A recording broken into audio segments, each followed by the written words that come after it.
বদরের ময়দানে সংখ্যা কত ছিল? 313 জন। এই বিজয় কেউ রোধ করতে পারে নাই। খন্দকের যুদ্ধের বিজয় রোধ করতে পারে নাই, মুতার যুদ্ধের বিজয় রোধ করতে পারে নাই, বদরের যুদ্ধের, তারপরে উহুদের যুদ্ধের বিজয় কেউ রোধ করতে পারে নাই। আমার ভাইয়েরা, কোরআনকে মানেন, কোরআন ধরেন, বিজয় আল্লাহ দিবেন। ওই বিজয় আমেরিকা থেকে শুরু করে, ভারত থেকে শুরু করে পৃথিবীর কোন বেটা এই বিজয় রোধ করতে পারবে না। কথা বলেন। সম্মানিত মুসলমানেরা, মূল কথায় চলে আসি। আল্লাহ রাব্বুল আলামিন তিবিয়ানাল লিকুল্লি শাইইন এমন একটি কিতাব জাতির কাছে দিলেন, যে কিতাবটি সুস্পষ্ট বর্ণনাকারী, কোনো কিছু আল্লাহ এখানে বাদ দেন নাই। এই জন্য আল্লাহ রাব্বুল আলামিন বলেছেন, এটা মুসলমানদের জন্য সৎ পথ প্রদর্শক, আশীর্বাদ এবং সুসংবাদ স্বরূপ। প্রিয় ভাইয়েরা, এই কোরআনকে নিয়ে গবেষণা করা আমাদের দরকার আছে না নাই? জোরে বলেন, কোরআনকে নিয়ে গবেষণা করা আমাদের দরকার।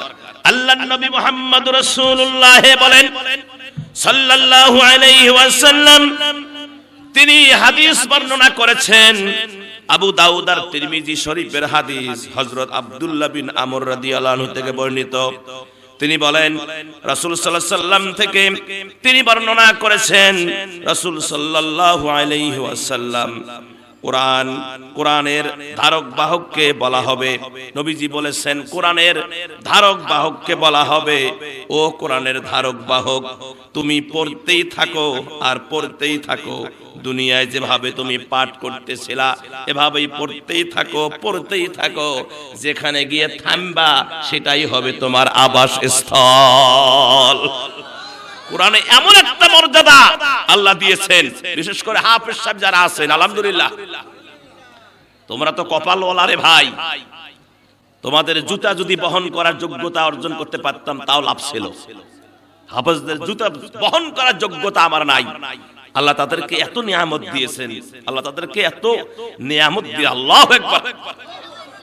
হাফেজ সাহেবেরা যারা হক্কানি হাফেজ, আল্লাহ পাক বলবেন, নবীজি বলেছেন, আব্দুল্লাহ ইবনে আমর থেকে হাদিস খানা বর্ণিত, হাফেজ সাহেবেরা যখন তেলাওয়াত করবে কিয়ামতের ময়দানে, দুনিয়ায় যেমন তেলাওয়াত করেছিল হযরতে আব্দুল্লাহ ইবনে আমর, আবু দাউদ আর তিরমিজি শরীফের হাদিস, নবীজি বলেছেন যে তারা তেলাওয়াত করতে থাকবে দুনিয়ায় যেমন পড়েছে, আলহামদুলিল্লাহি রাব্বিল আলামিন আর রহমানির রহিম মালিক ইয়াউমিদ্দিন আলিফ লাম মিম যালিকাল কিতাবু লা রাইবা ফি হুদাল লিল মুত্তাকিন। কথা কন না কেন? উলাইকা আলা হুদাম মির রাব্বিহিম ওয়া উলাইকা হুমুল মুফলিহুন। উলাইকাল্লাযীনা ইশতারাউদ দালালাতা বিল হুদা ফামা রাবিহাত তিজারাতুহুম ওয়া মা কানু মুহতাদিন ফাযকুরুনি আযকুরকুম ওয়াশকুরুলি ওয়া লা তাকফুরুন। এইভাবে যখন বান্দা তেলাওয়াত করতে থাকবে, তেলাওয়াত করতে করতে গিয়ে যেখানে ঠেকবে, এত তালা বিল্ডিং এর মধ্যেই সেই বিল্ডিং হবে স্বর্ণের, হীরা মণি মুক্তার। সুবহানাল্লাহ কোন। এখানে কারো টাকা চুরি করিয়া এই ইট কেনা হবে না। আমাদের দেশে রংপুরেই ধরি, এই রংপুরেই কয়জন আছেন হালাল টাকা দিয়ে ঘর বানাইছেন? দেখান কয়জন আছেন? একজন দেখান। 100-এর মধ্যে 98 জনের ভেজাল আছে। ওই ইটের মধ্যে ভেজাল আছে, বালুত ভেজাল আছে, সিমেন্টত ভেজাল আছে, রডত ভেজাল আছে। কথা কন না কেন? হ্যাঁ, তোমার ওই 10 তলা বিল্ডিং, তোমার ওই 7 তলা বিল্ডিং, 5 তলা বিল্ডিং, 4 তলা বিল্ডিং, 2 তলা বিল্ডিং, হ্যাঁ, করো আরাম। গরিবেরা গাছতলায় থাকে, তোমরা থাকো 5 তলায় না? গরিবেরা বাতাসে হাকার পাখা পায় না, আর তোমরা ফ্যান ঘোরাও, এসি চালাও। হ্যাঁ, এই এসির টাকা কোথায় পাইছো? এই এসির টাকা কই পাইছো? ফ্যানের টাকা কই পাইছো? বিল্ডিং 2 তলা বানাইছো, টাকা কই পাইছো?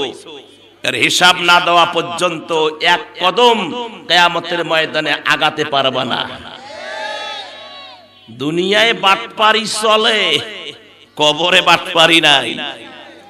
দুনিয়ায় টাকা হলে মামলা চেঞ্জ করা যায়, টাকা হলে কি মামলা চেঞ্জ হয়, টাকা যার মামলা তার, ক্ষমতা যার মামলা তার।